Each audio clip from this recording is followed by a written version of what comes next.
Did you know that cheese rolling, underground raves, and even the ice bucket challenge are all folklore? Or that rumors spreading through your social media feed follow the exact same patterns as World War I trench gossip? Today we're diving into the living, breathing world of folklore with two distinguished scholars from the University of Hertfordshire, Professor Owen Davies and Dr. Ceri Houlbrook, co-authors of the new book, Folklore, A Journey Through the Past and Present. Welcome to the Thing About Witch Hunts. I'm Josh Hutchinson. And I'm Sarah Jack. Professor Owen Davies of the University of Hertfordshire is one of the world's leading experts on the history of witchcraft, magic, ghosts, and popular medicine, with decades of groundbreaking research into how supernatural beliefs shape society. Dr. Houlbrook is a senior lecturer in folklore and history at the University of Hertfordshire, specializing in contemporary folklore and the material culture of ritual. Basically, all the things we do today without realizing they're folklore. We'll explore how folklore connects to witch hunts and how social media has supercharged the spread of folklore. Plus, we get into the juicy stuff, like how rumor and legend fuel witch accusations, why folklore practices ended up in the Salem courtrooms, and what it means when an excavated cat skeleton becomes a witch cat in the headlines. It's a fascinating conversation that'll change how you see the everyday customs, stories, and beliefs all around you. Let's get started. Welcome to the Thing About Witch Hunts, Dr. Ceri Houlbrook, and welcome back, Professor Owen Davies. Please tell us about your specialized expertise and interests. Do you want to go for Ceri? Yeah, absolutely. Yeah, I'm a senior lecturer in folklore and history, but despite the history in the title, I'm mainly interested in contemporary folklore, things that we do today in our everyday lives, things that we don't recognize as folklore. Hopefully you will once you read the book. But yeah, kind of how folklore adapts as society changes, culture changes, how it's always adapted and how it's going to continue adapting. I'm also really interested in the material culture of ritual. So how we can kind of gain insights into people's beliefs and traditions and rituals through looking at the kind of tangible objects that they're engaging with and how they're engaging in the landscapes. So yeah, there's a main interests. Yeah, and most of my work is on history of the supernatural, witchcraft, magic, ghosts, but also in the fields of popular medicine, folk medicine, and also popular religion. You can't understand witchcraft, magic, and ghosts unless you also explore the history of religion as well. And we were fortunate, Owen, to meet you last year at the Witchcraft and Human Rights Conference at Lancaster University. And we really appreciate you coming out and giving a keynote there. Yeah, that was a very interesting event. And thanks to you both also for the ways in which you're organising our international sort of set of interested organisations and groups around contemporary witchcraft and the abuse of women and children. So you're doing a fine job as well. Thank you. So how did Folklore, A Journey Through the Past and Present come together? It came really from teaching on the Folklore Studies Master's Programme. We're in the 7th year of this programme running now. It's the only one in England. And our students would ask before the course started a key text that we could recommend for them that covered kind of the main topics that we'd be looking at in the Masters. And even though there are thousands of books on folklore, most of them excellent books on folklore, they're either kind of very, very focused in on a particular element of folklore, or they're very focused in on a particular geographical region. That might be the folklore of a certain county or kind of England or Wales or Scotland specifically. And they're also quite narrow in terms of time. So they kind of get a snapshot of folklore in a particular century, a particular period. What we wanted to do with folklore was to show how dynamic and current folklore is. As I said, to show how folklore has always adapted and will continue to adapt and is just as much alive today as it was in the past. And to really kind of cover, I mean, not all folklore topics, but the main ones that we teach and the main ones that we specialize in. There will always be gaps. We couldn't possibly cover everything. Things like folk dance, folk music have been so well covered in other publications that we didn't think we could do justice to them in just a single chapter. And other things like folk religion, for instance, we did consider having a chapter that was just focused on folk religion, but because that comes up in nearly all the other subjects, we've let that kind of be a thread that runs throughout the whole book. So yeah, long story short, the MA led to the book. There's also at the moment in the last few years in Britain, there's been a groundswell, a sort of revival of interest in folklore since the last one, which was in the 1970s.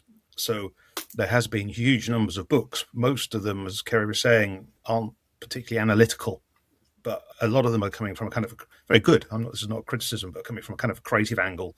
People looking at traveling the landscape, looking for significance and meaning. And obviously this groundswell is partly tied to concerns over environmentalism, people wanting to connect with folklore as an aspect of the environment and landscape. There's also a time when in England in particular, there's a groundswell of nationalism.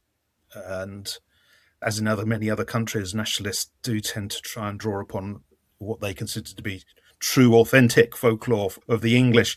So we do use the book to explore Englishness in relationship to Scottishness and Welshness and the ways in which identity is shaped and draws upon folklore. I appreciated the overall context, but as Ceri, you pointed out the threads that you pull through these focused chapters, but this overall context, I feel like was a really key element of this book, the showing the cycle and the revival and dying off. Was that part of the point of this collection, to create a bigger context? Absolutely, to show really that you can't look at folklore in isolation. You can't look at one element of folklore without thinking about how other elements have developed, without thinking about how society is developing and what changes we're experiencing. So yeah, it was trying to bring it all together, and it can be read a chapter. You can just dip into it and just read one chapter standalone. But hopefully, yeah, that message of kind of the dynamic, the political nature of folklore and the constantly adapting nature of folklore ties the chapters together.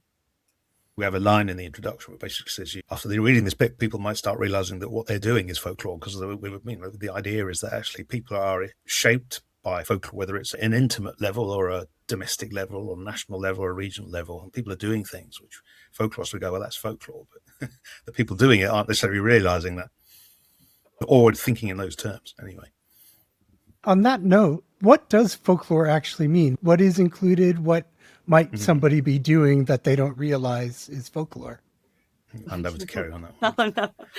Yeah, I have a kind of pithy definition of folklore, but it's too short really for what it covers. But if people want a very, very quick definition, then it is the customs we practice, the stories we tell, and the beliefs we hold.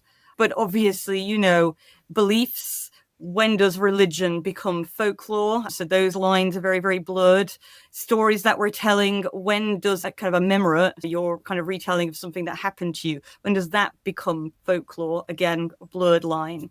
And the same with customs. Does a practice have to have no kind of practical function in order for us to interpret it as folklore or not? So yeah, that's my short definition, but really there is so many things that are and aren't included, and it's also really subjective. I think every folklorist would have a slightly different opinion of what is considered folklore, and that is also changing. What we see as folklore today is very, very different to what people were seeing as folklore 100 years ago. That's why we were so reluctant to write a definition in the book, because we know that any definition will eventually become outdated. You will need to add other things, look at it from a different angle. And in our first draft, there was no definition. We just wanted people to read the content and come up with their own idea of what they thought folklore was, based on what we believe it is. But yeah, after the peer review came back and they said, no, you need a definition. So yeah, we put in a definition, but we kept it quite broad. Yeah. I mean, American folklorists have spent, decades trying to define what folklore is. There's a whole screeds and screeds of articles, debate amongst American folks in particular. British folklore has a very different trajectory in terms of it has no academic footing. So there's been less sort of soul searching over the definitions of folklore in British folklore as there has been in American folklore, where it's well established in academic discipline. Yeah, I really appreciated reading your book for me as American is a cultural experience, and it did make me more curious about American folklore heritage, reading your introduction. And so I'm excited to learn more about what's uniquely a British tradition, what's uniquely an American tradition, even though I did get the message that our traditions have really been fed from different cultures in space. Part of that is the American experience was obviously very distinct. It's not going to say unique, because the same thing happens in Australia, where you get the encounter between indigenous peoples and Europeans, and the same thing obviously happens in North America. And that brings it, in those contexts, brings very quite interesting dynamics. And actually to compare Australia with America is really interesting in terms of the ways in which, obviously, place names in America, loads of place names which are of indigenous origin, and which then Europeans didn't really understand what they were, so they made basically English or German sort of understandings, which are a classic bit of folklore about finding a legend that explains the name, because the name itself is not part of the language. So you do get these really interesting traditions. But what we do in the book also is looking at the ways in which, and I've done it in other work as well, the ways in which some aspects of folklore is like translate and migrate to the States and others don't. And that in itself is a really interesting area of why that happens. Sorry, Ceri, you were going to say something. I was just going to say it's actually really interesting to speak to American readers of our book, because we're both British, and the examples that we included, we're quite familiar with them. And writing it, there was this assumption that a lot of our readers would know at least some of the customs that we're writing about and have some idea in their mind, and hopefully that we could make them reconsider the history of them. But to actually have it read by someone who's not from Britain, it'd be interesting to know which customs you were familiar with and which ones were completely new to you. I was really informed by your book about the ritual year framework, and a lot of the things that were in there I was seeing for the first time, even though, I mean, we have a calendar year and holidays, government holidays and religious holidays. That was a really fresh way for me to look at a year. But one of the things that stuck out to me were these work fairs and how that had evolved, because that's such a big part of our culture now is work fairs, and now they're online. So even that's an example of transition in time, because I know media and the internet's a part of folklore. So that stuck out to me. What about you, Josh? Yeah, basically, at least half of what was in the book was new to me as an American, because those ones didn't translate over across the sea to us. And there were just so many. There's cheese rolling. I don't know anybody in America who does a cheese. We do lots of things like pumpkin smashing and pumpkin launching, but no cheese rolling. Part of the discussion really is that a lot of customs are quite localized. They may be on the same point in the year because of the religious calendar, because of the markets and fair calendar, etc., or charitable calendar, but different traditions get shaped in different ways in a localized and regionalized level. So you do get customs which are across the country, like traditional football, which is played between villages or two different parts of a town, which is quite a violent game, which didn't really translate, partially because it was being suppressed in the 19th century when most Europeans were migrating to the States. So it doesn't come that way. But yeah, there's kind of two different things going on. One is the migration of the Scots, the Welsh, and the English to North America and elsewhere, to South America and to different parts of the empire. And they bring with them aspects to preserve their own identity.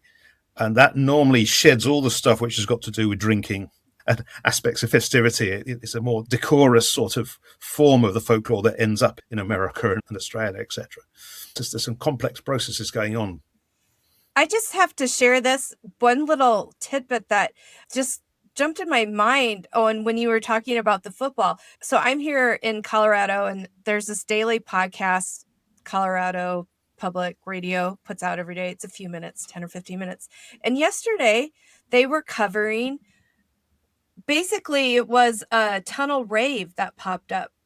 Ravers wanted to have an unsanctioned, unofficial rave where they could get that experience from the 90s, the underground music dance. And they actually covered it on the podcast, and they talked about the police showing up, apologizing for having to shut it down. And then they, of course, use the opportunity to talk about a very tragic incident where something went very wrong in the past with one of these, to warn against doing such a thing. But that just, it's that suppression and pushing back for culture that we just see it everywhere you turn if you're looking. Yeah, people want to come together and do what they want.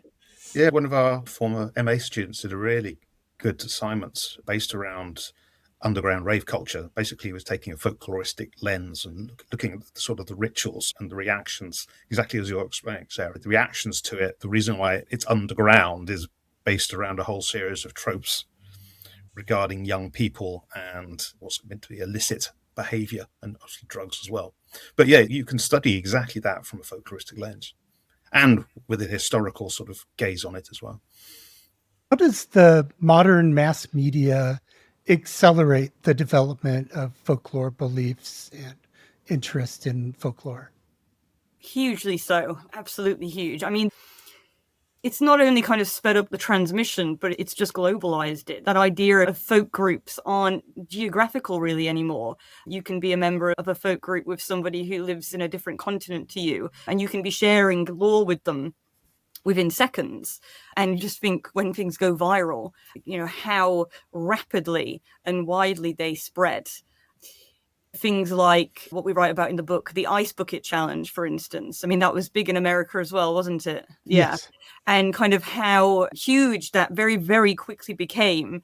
And, you know, it's for a good cause, but it was also quite ritualistic behavior if you think about somebody just sitting there and having somebody pour ice cold water on you. And then you're daring somebody else to do it. So it's almost like a chain letter of dares. So kind of very, very folkloric behavior that just became huge so quickly because of social media. So yeah, Americans have been ahead of this, ahead of the Brits in terms of recognizing that folklore online is worthy of study. We're catching up, but yeah, it's really not necessarily changed the kind of folklore that's being created and changed, just slightly changed the form, certainly changed the speed and the breadth of transmission. It's also supercharged conspiracy theory, which in folkloristic terms we might consider to be rumour legends. And rumour legends have been studied since the First World War. You know, the First World War was considered to be a laboratory of the ways in which rumour spread through the trenches and then found its way back to the home front. So people were studying that at the time on both sides of the conflict. So this has long been an area of interest for folklorists. But today, with social media, you know, just literally within minutes and hours, it's popping into people's social media, for millions of people's social media. But at the core of it is kind of classic, same old sort of, say, rumor legends, or what we call friend of a friend tales, FOAF tales. And I've seen loads of what sort of American ones, particularly, obviously, with the political atmosphere in America. There's a lot of conspiracy theory floating around. But I've seen some classic ones about, my friend told me about his brother who works at the Pentagon, and he says, you know, and immediately that can go viral. And obviously UFO stuff, you know, that I was down at whatever, Area 52 and blah, blah, blah. But it's always a friend of a friend. It's never direct. This is classic folklore stuff. And you can see it in real time happening across the world, not just in America or Britain, but across the world because of social media. But also the concern is obviously politically is how this stuff, because it is so easily spread, what are the negative consequences of that? Dark folklore. Yeah, and it's almost like they pile on top of each other. Like there's not even time for, I mean, they do get their feet, but as soon as there's just like another one, it's just relentless. So It can be relentless. Yeah, particularly when most in historical context, yes, rumor legends were put around for propaganda reasons. When they say in the First World War or in the Second World War, we see plenty of examples in which rumor legends are spread to undermine morale in the other side. But again, it's the concentration of it now, and the ways in which, you know, is so you don't need a whole propaganda machine to get a rumor going as you would have done 60, 70 years ago. Now one person in his bedroom can set things rolling very quickly, as the founder of QAnon did. Yeah. Yeah. But we're what a seeing great- what, if you think about, I'm not an expert in kind of the beliefs in witchcraft, but historically it was these kinds of rumors that were causing a huge amount of damage to people. And you're seeing the same, but on such a wider, faster scale. Yeah. So that idea of damaging rumors that spread very quickly through a community, whether that's a very local community or a global community, has a very, very long history. Sarah and I were actually talking about a bit of dark folklore transmitted in our age. There's in Papua New Guinea, there's sorcery accusation related violence where there are witch hunts going on.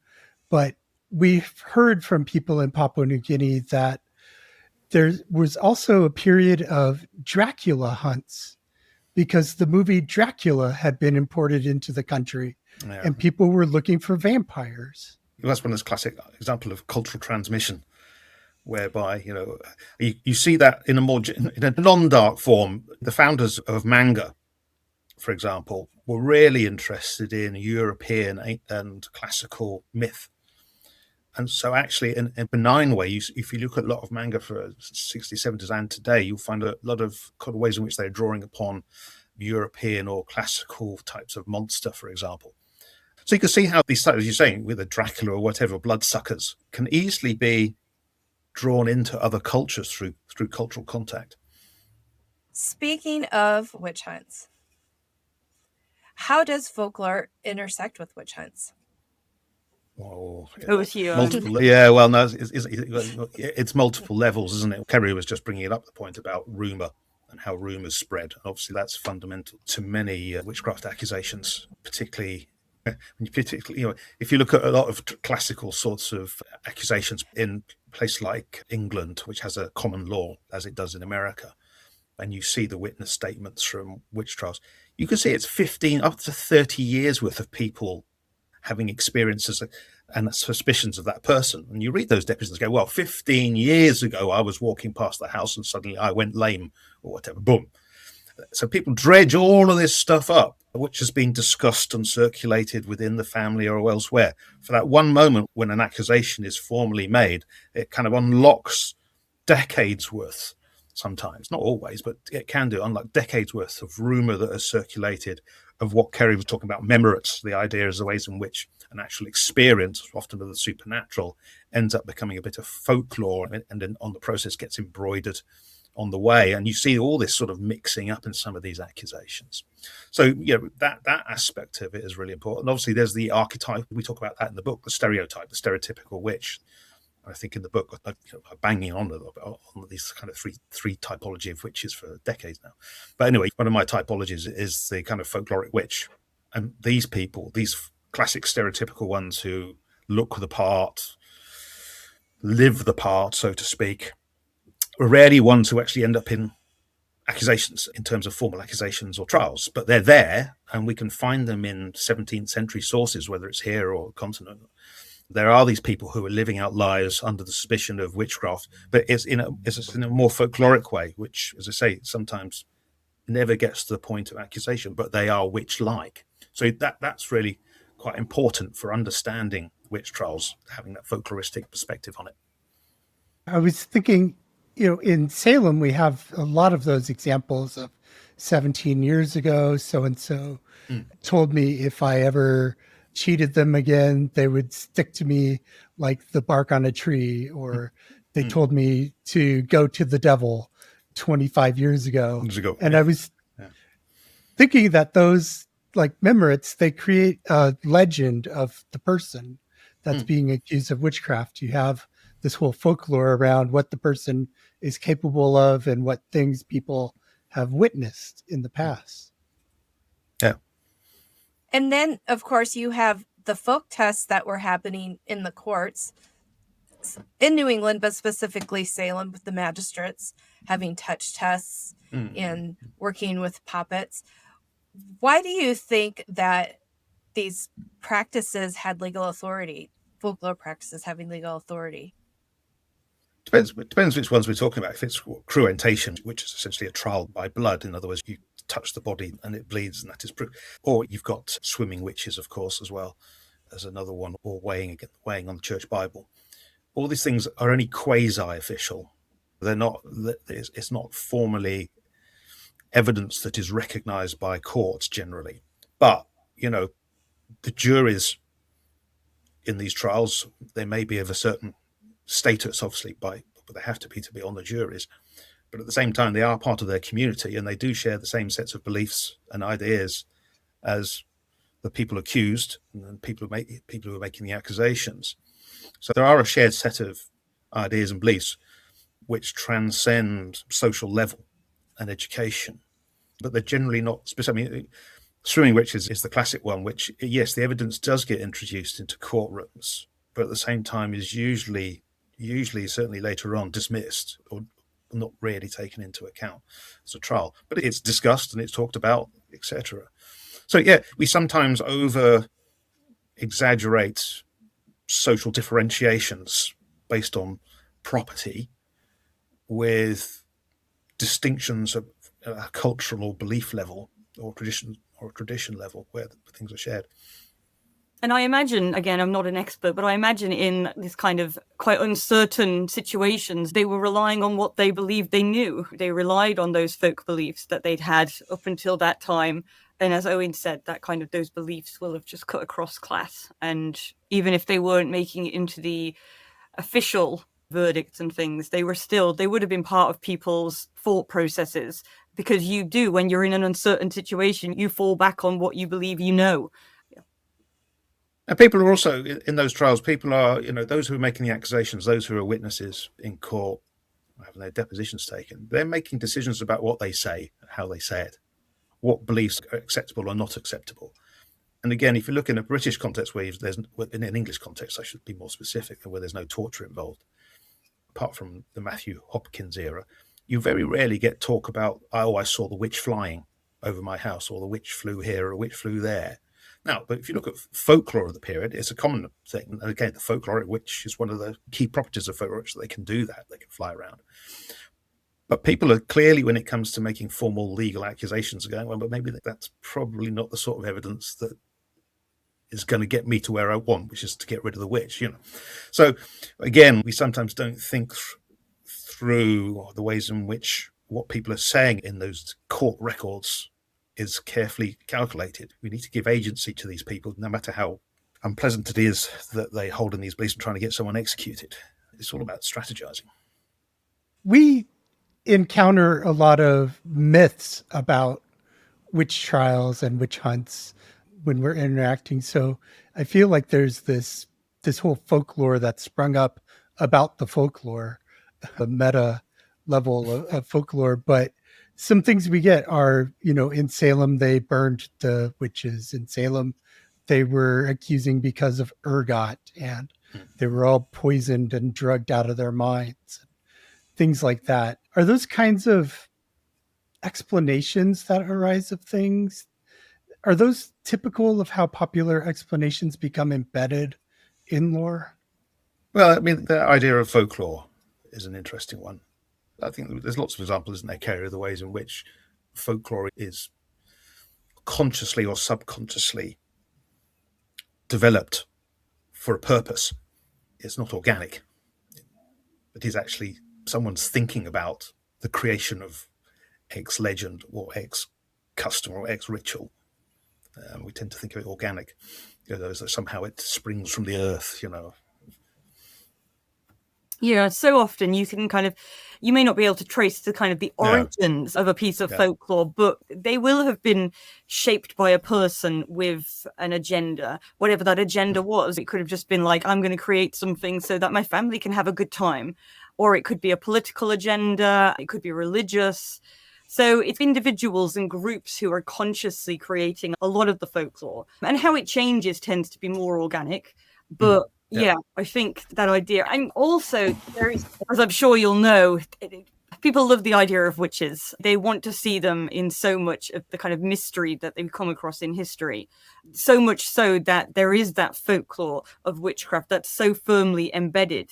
I remember some years ago on Pendle Hill in Lancashire, there was the ruins of a cottage was found, and within that was a cat, the remains of a cat. And that instantly, in popular imagination and in print, that was a witch's cat. So even though there was no evidence to support the connection between this kind of ruin and the Pendle witch trials, and also no evidence to suggest that witches had cats, this just became the narrative, and you saw it in newspapers, social media, because people love that idea, rather than seeing this cottage ruined where a cat possibly accidentally crawled into an airtight space and couldn't get out again, and that's why it's there, or it was a beloved pet who was buried there. No, it's a witch's cat. Because people love that. People find the mystery and the magic very appealing, and that's how folklore can be created.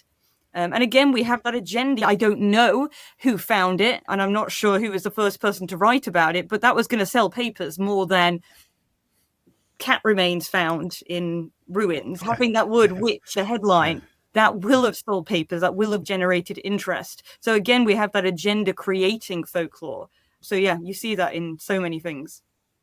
You're speaking of cats actually reminded me of an example from the last major election in the US. There was the rumor of people eating cats, specifically the Haitian, in Springfield, Ohio.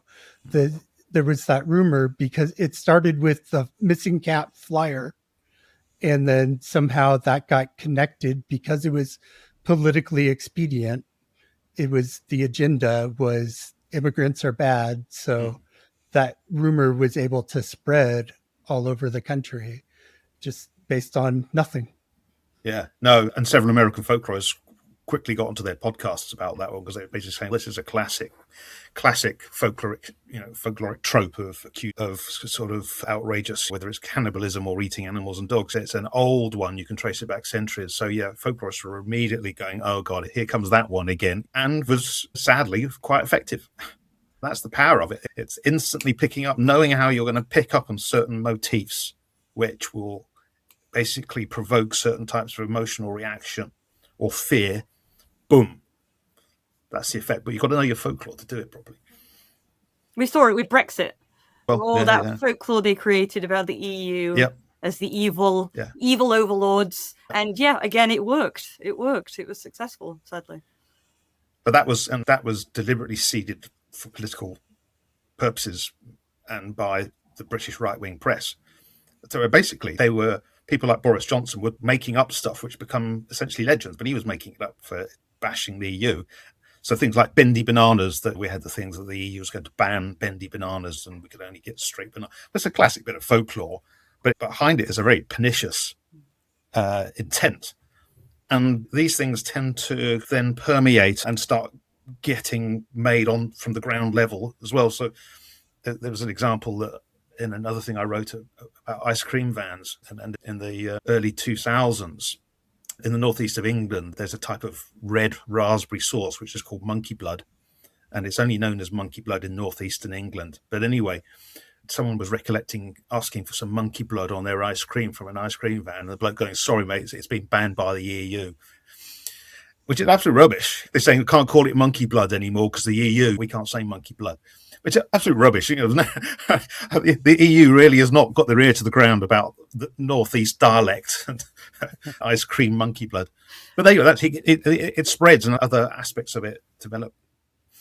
I'm just soaking it in for a second. I just love it. I love this. And in my journey as a podcaster and as an advocate for witch hunts, the presentation you gave at the Folklore Society about your article on the ice cream trucks. Oh, yeah. That was a moment where I was realizing what folklore was. Like, I was still looking back and thought it was heritage. And this was a couple of years ago, so it's changed so much for me. But I just was so fascinated with that research. And I was like, oh my goodness, everything's folklore. So that was like one of those light bulb moments for me. Good. Glad it did. Yeah.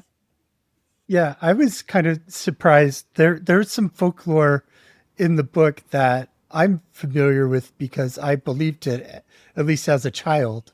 Things like the earwigs going into your ears. I used to be afraid of that happening at night, and other things like if you swallow an apple seed, it's going to grow in your belly and you're going to have a tree coming out your mouth.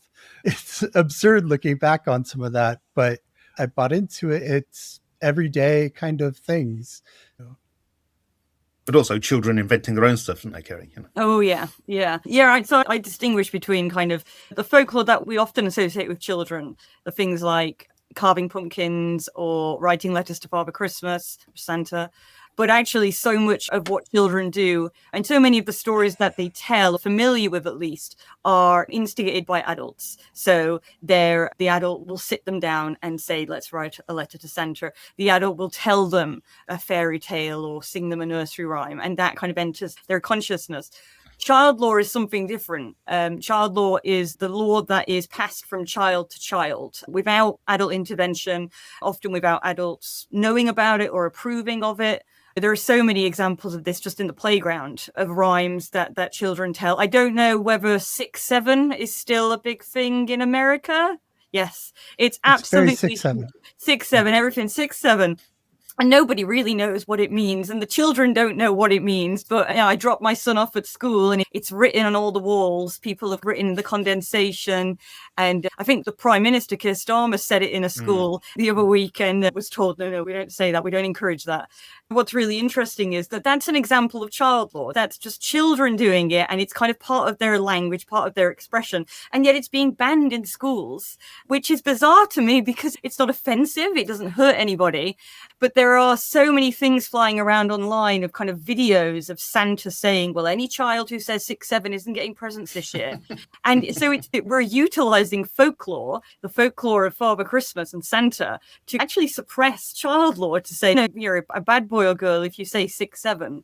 So, yeah, I find that kind of interplay between folklore and kind of adult use of folklore and child law, which for some reason is really getting on adults' nerves when it's just a bunch of numbers. Yeah, I feel quite strongly about this. Yeah, I'm going to march into my son's school and be like, why are you banning the use of 6-7? It's just, yeah. But I find that the fact how quickly that spread and how widely it's known. I don't know if you have Elf on the Shelf in America, the cheeky elf. Yeah. So I've seen so many pictures from the cheeky elf and what they're up to these days. And they're adopting 6-7. So many cheeky elves now are writing 6-7 on walls across households and holding up playing cards 6-7. We've got an example there of child law that's partly being suppressed by adults, but also adults who are looking for a cheeky elf idea. Again, drawing on child law. So yeah, I woke up with 6-7 written on my cheek in lipstick this morning because the cheeky elf was at it again. That is so fun. Yeah, it's definitely like you can't get away from it. It's on the radio, and it's like the adults are complaining. I think some of the youth are like, why are you sticking your nose in here? Like, you think you know now, but you don't. It's been really fun for me to watch it. I have a young teenager, and in our household, I knew I was like already like before it blew up, I was kind of like using it to just code my son a little bit because he thought, well, you don't know what you're talking about, Mom, but it's just so fun. So I have thoroughly enjoyed that. I wonder, is there an element to children aren't allowed to have agency with a term that I didn't make up? Like, is there that play between the generations there? And isn't there all this generation strife too? Boomers and millennials like that. I've really enjoyed that, what's going on with that too. It's interesting how that is playing out. Yeah I think it's this kind of case of, well, it doesn't mean anything and that's why it's annoying, but it means something to the children even if they can't articulate it. It's almost like this secret language and only some people are cool enough to say it. So yeah, I think it's that lack of understanding. We don't get it, so you shouldn't be allowed to do it. Yeah, and there's a long history of this being done. I remember famous author Robert Southey, was early 19th century, and a craze went around London whereby young people were writing quoz on walls, Quoz, quoz. And everyone's going, what's quaz? What's quaz? What does this mean?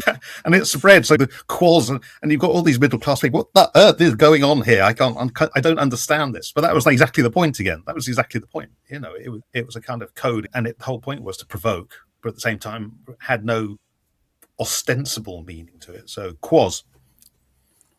Let's get it back up again. Let's get it started. Yeah, exactly. Yeah, be a nice way to start a little panic. What is quaz? It's terrorists. Who knows what this That's is? right, exactly. Yeah, exactly. I'm sure that would get into rumor legend, would turn it into some sort of conspiracy. Style, everything's a conspiracy now. Yeah. Thank you so much for joining us. I know we're nearing the end, so I just wanted to see, is there anything we haven't covered today that you wanted to express? Ooh, there's lots more in the book. We've got chapters on folk medicine. We've got chapters on folklore of the natural world. We've got stuff on looking at early media history and the influence of the BBC on people's understanding of folklore. And lots of sort of pertinent contemporary resonance with notions of identity and folklore as well. So yeah, there's lots in there. I'll be giving it a reread soon. It's this complete work, but you can just take it a chapter at a time. And as I was going through it, trying to pack it in and process it, I was like making little bookmarks. I'm going back to this. I'm going back to this. Because there was so much that is so important that's in there that will help me look at things that I care about and I'm researching. That was good. Good. Great to hear. Good endorsement. Thank you.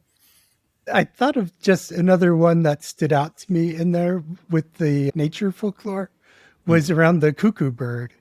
Oh, yeah. I wasn't familiar with the cuckoo bird changing into a whole other kind of bird in the winter.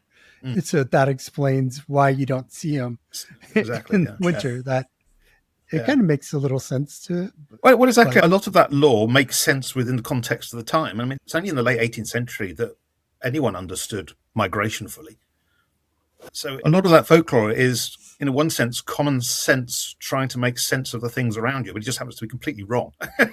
But within the context of knowledge, it's a kind of a rational thought process. I think a lot of folklore, which in the past it's about trying to explain things simply. And at one degree, I think we've kind of lost a bit of that, which ties it back into stuff I've written about witchcraft and people going, why? I always used to tell my students, you've got to think like the time when your car breaks down. Do you think, why is it broken down here? Why did it break down at 12:01? People don't. You just call your rescue. But if your cartwheel broke, that's just what you'd think. My cartwheel broke. Why did it break there? Why was it there? Why did it just happen now? Why today? Why at this time of day? So anyway, that's just an insight into the ways in which we're trying to understand how folklore is created and how people thought in the past. Then folklore is a good way of getting into that.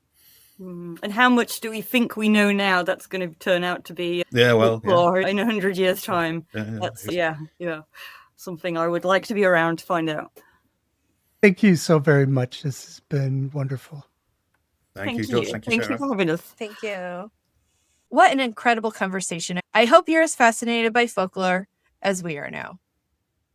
Folklore, A Journey Through the Past and Present by Professor Owen Davies and Dr. Ceri Houlbrook is available for you to read now. You can even pick it up at bookshop.org/shop/endwitchhunts, our bookshop, and support our projects. Both experts have extensive bodies of research worth exploring. Professor Davies' work on witchcraft and magic history is essential reading for anyone interested in these topics. And Dr. Houlbrook's research on contemporary folklore and material culture offers fresh perspectives on the rituals and customs all around us. Thanks so much for listening to The Thing About Witch Hunts. Have a great today and a beautiful tomorrow.